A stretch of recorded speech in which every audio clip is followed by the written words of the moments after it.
আমরা হাঁটিহাঁটি পাপা করে চেয়েছি একটা তৃতীয় বিকল্প গড়ে তুলতে। ডায়মন্ড হারবারে নওশাদ সিদ্দিকী দাঁড়ালেন না, দাঁড়াবে না যখন ঠিক আছে, তাহলে বলাটা বোধহয় ঠিক হয়নি। ও যদি দাঁড়াতো তাহলে আমরা তো বলতাম আমরা কেউ প্রার্থী দেব না, এমনকি কংগ্রেসের কাছে অনুরোধ করতাম তাদেরও প্রার্থী না দিতে। সন্দেশখালির বিষয়টা নারীর সম্ভ্রম নষ্ট করার যে কাহিনী প্রকাশিত হয়েছে, এইভাবে অন্য জায়গায় হয়েছে বলে আমার মনে পড়ে না। এবারকার ভোটটা তৃণমূল আর বিজেপি হচ্ছে না, এবারকার ভোটটা হচ্ছে বাম গণতান্ত্রিক ধর্মনিরপেক্ষ শক্তি তৃণমূল বিজেপি।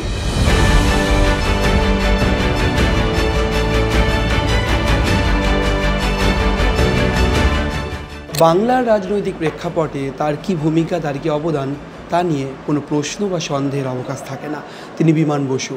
বামপন্থী রাজনৈতিক দুনিয়ায় তার নাম উঠলেই একাধিক প্রসঙ্গ, একাধিক ইতিহাস বারবার অবতারণ করেন বাংলার দুধের রাজনৈতিক ব্যক্তিত্বরা। আমাদের সঙ্গে রয়েছেন বিমান বসু। আপনাকে সংবাদ প্রতিনিধি ডিজিটালে স্বাগত দাদা। কেমন আছেন? ভালো আছি।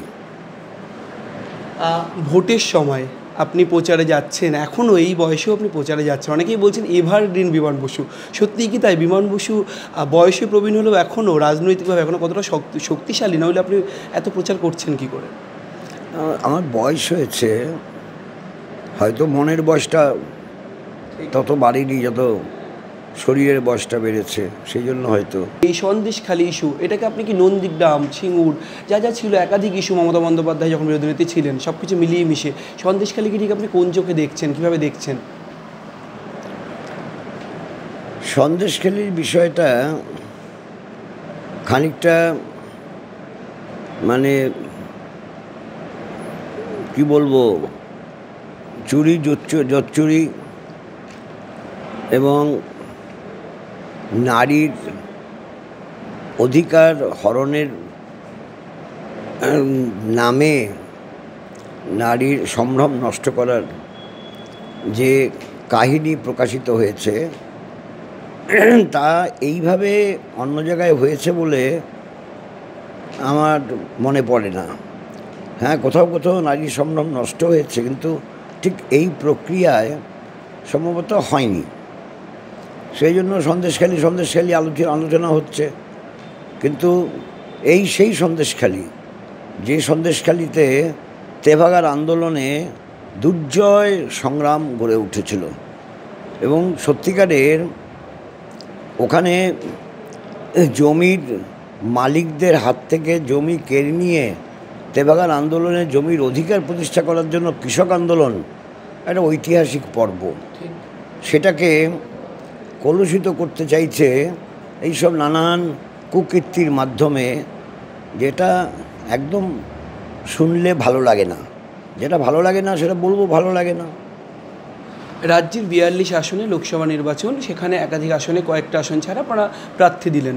আপনার কি মনে হচ্ছে, মানে প্রবীণ রাজনৈতিক ব্যক্তিত্ব হিসেবে এতদিন ধরে দেখছেন, রাজ্যের একাধিক নির্বাচন দেখছেন, কতগুলি আসনে বামেদের এবার সম্ভাবনার কথা আপনার মনে হচ্ছে বামেরা এখানে জয়লাভ করতে পারে বা ভালো ফল করতে পারে?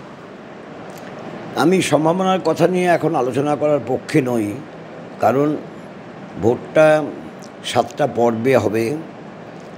যা প্রথম শুরু হবে 19শে এপ্রিল, কিন্তু শেষ তো হবে 1 জুন, দীর্ঘ সময়।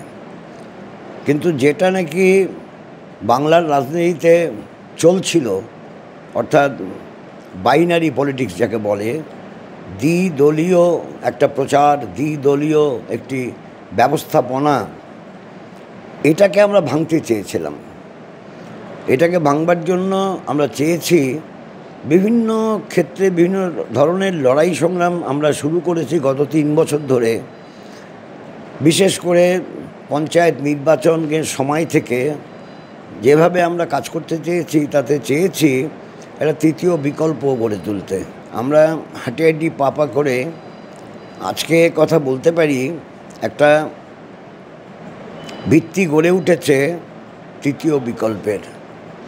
সেটা হচ্ছে বামপন্থী ধর্মনিরপেক্ষ গণতান্ত্রিক একটি মানে কি বলবো, সমাহার, একটি মঞ্চ, সেরকম একটা পরিবেশ গড়ে উঠছে। আমার মনে হয় এটা সময়ের অপেক্ষা, আর কিছুদিনের মধ্যে মানুষ বুঝতে পারবে এবারকার ভোটটা তৃণমূল আর বিজেপি হচ্ছে না, এবারকার ভোটটা হচ্ছে বাম গণতান্ত্রিক ধর্মনিরপেক্ষ শক্তি তৃণমূল বিজেপি। এটা বুঝতে পারবে, এখন বুঝতে পারছে না, বুঝতে পারবে পরে। আইএসএফের সাথে জোট হলো না একটা সময়, আপনার কি মনে হয় কোথাও গিয়ে আইএসএফের সাথে জোট হওয়া প্রয়োজন ছিল, তাতে বামপন্থী বা বাকিরা মিলে বিরোধী শক্তি আরেকটু শক্তিশালী হতো? আমার তো সবসময় মনে হয় আইএসএফের সঙ্গে যদি বোঝাপড়া হতে পারতো তাহলে ভালো হতো।